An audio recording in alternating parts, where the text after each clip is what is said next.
In what I believe surrounds us all is urban angst. I think that seems to be terminology that comes out of, mental health solutions, etc. And that seems to be rampant in many parts of the world now, including now slowly penetrating even in India, when people deal with mental health issues like depression and anxiety, and those kind of which seek certain chemical imbalance issues that are told to them They're by… making you look very pretty on the screen. How do they do that? They're not doing that to me, huh? They're making my what? My… Look at yourself there. Am I looking pretty on Yeah, screen? yeah. See? Okay. Well, They're not doing that to me. you're looking stunning to me, sir. Stunning is another word for shocking. Well, I was trying to find another adjective to counter that, but back to me and my mental health issue. I really want to know, it's such an order of the day today. Everyone seems to it's almost, and I hate to say this with any, and I don't say this with any kind of disrespect to people's personal circumstance, but I almost feel like today it's talked about like it's almost a fashionable issue, where I think it's a very serious issue. When people talk about mental health issues like depression and anxiety and seek counseling to sort those issues out. And then the diagnosis at times is chemical imbalance and medication is given. And then well, I know you hate the word philosophy, but all your teachings are definitely about finding yourself and seeking that pleasant bliss from within. But to those who are not strong enough to achieve that and seek this assistance, what is your take on that? Let me correct one more thing in the question. This is not a teaching, this is just a technology. I'm Right. just giving some people simple methods with which they can work. If people are coming for a teaching, they're frustrated with me because every time they come, they leave more confused than ever before. If they're more confused, in a way my job is done.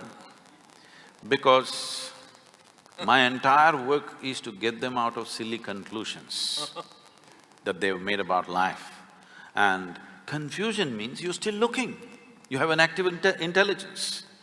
Conclusion means, what is the conclusion of your life? Hello? What is the conclusion of your life? You don't know, let me reveal the suspense to you. Though as a filmmaker, he won't tell you till the end. I will reveal it to you. Sometimes we don't even know what happens after that, so many of us are confused souls when we make movies. So, the conclusion of your life is you'll be dead. You think something else is going to happen to you? You'll be just dead, that's all is a conclusion. So every time you make a conclusion, in some way you die, you need to understand this. You kill something of yourself every time you make a conclusion. This is you in a state of committing suicide in installments. You may call this religion, you may call this philosophy, you may call this being socially whatever, but fundamentally you're committing suicide in installments. This is why when you look at a child and yourself, you're less alive than a child. As you grow up, should you become more alive or less alive? Unfortunately, most adults are less alive than children, isn't it? You must be more alive, but unfortunately you're less alive. Maybe your physical agility will go down with age, but your aliveness need not go down. Aliveness is going down because you're continuously making conclusions and conclusions and conclusions. As you conclude, you become less and less alive. There is that famous parable, which is all over the place, about Adam and Eve. It seems God told them, it's a dumb couple. Kind of, yeah. Look at what we had to suffer as a result of them. No, not because of that, because they didn't know what to do with each other. So God told them, you eat whatever you want, but don't eat from this particular tree. You know what tree that was? No, apple means in Old English just a fruit. What knowledge? Your parents tell you, you must eat the fruit of knowledge. Your teachers insist that you must eat the fruit of knowledge. Everybody in the society always trying to shove knowledge down your throat, but it seems God told you not to eat the fruit of knowledge, and by eating that Adam and Eve fell. It is not about that Adam and that Eve, it's about every Adam and every Eve.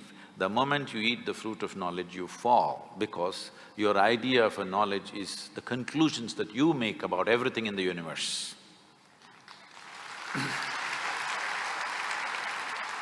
So this mental illness, which is becoming pandemic, they're telling me, I don't know how far the statistics are right, they're telling me over 40 people, particularly women in America, over 40 years of age, nearly 52% of them are on some kind of antidepressants.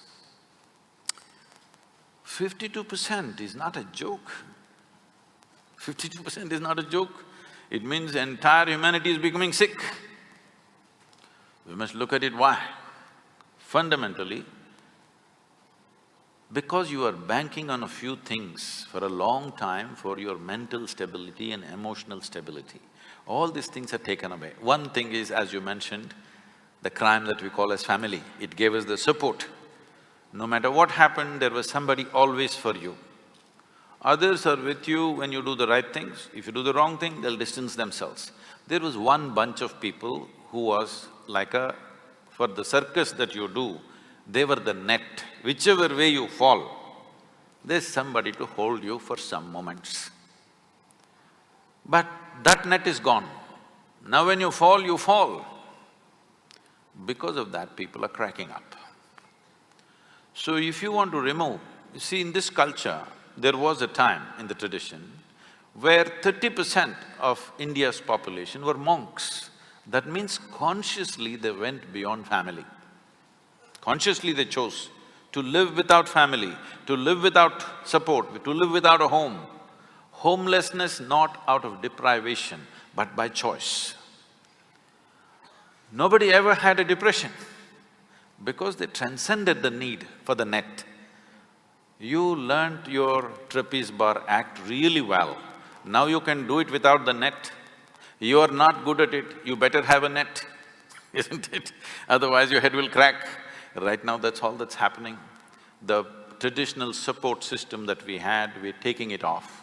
When we talked about religion, with all due respect, we must acknowledge this. Today people are trying to go to psychiatrists. India doesn't have enough psychiatrists for 1 billion people, believe me. No country has. And above all, they're very inefficient because they can take only one client at a time and they need a lot of furniture like this. It's very inefficient. Religion handled human psychological balance effortlessly. God is with you, don't worry. It settled a whole lot of people. Do not underestimate the value of that. It is very inexpensive mass psychiatry where people… No, I'm not… this is not a joke. When you're mentally ill, it's not a joke. It's the most painful thing. If you get physical ailments, you will get everybody's compassion. When you get mental ailment, you'll get laughter, unfortunately, because you don't know when somebody is sick and when somebody is being stupid. You can't make out. This is the biggest problem for those families who have somebody in the family who's mentally disturbed. You don't know when they're making it up, when they're really suffering, you can't make out. There is no perfect way. There is no science anywhere to tell you exactly when, because human beings can make up every kind of thing. You're an actor, you know. I don't know, you're an actor or… I do most things, yeah. Okay. I mean, we act even in our day-to-day existence, all of us. No, that do. is fine, but are you actor, just director? No, I tried, I failed. Okay. So, all right, you're a bad actor. Yeah. But I'm an actor nonetheless. But at least you make other people act. Yes. So, in a cinema or a drama, you can act something and make it really real to a point where these 10,000 people will sit and experience like it's real. So, when a mentally ill person is in your home, you don't know whether he's acting it up or it's real. Sometimes it's real, sometimes he's playing with it. You can't make out. You don't know when to be compassionate, when to be hard on him. This is the biggest problem. For people who have mentally ill people within their homes, this is the huge problem because there is no perfect way of making a judgment. And it is not joke. See, human sanity is a very fragile thing. The line between sanity and insanity is so thin. If you push it every day, you will cross it. See, when you get angry, what do you say? What's the expression? I'm mad with you, or I'm mad right now. So you're enjoying that little bit of madness. You crossed the line and it felt like it's some kind of a freedom and power. But one day when you cannot cross back, that is when suffering begins. And suffering means, it's not like physical pain, it's immense suffering. I've been around people who've been mentally ill, trying to help them. Nobody should have it, but unfortunately it's becoming an epidemic in the world that mental illnesses are growing like never before because all the supports they had, we are pulling it out without replacing it. If people become so conscious and so capable within themselves, you pull all the supports, everything will be fine. But without giving that competence, you just pull the supports, people will crack. In the Western societies, it's happening large scale. We are not going to be far behind, especially the urban societies in India will move in this direction because once again, in many ways, urban India is more West than West. There are more people in denims here than in America.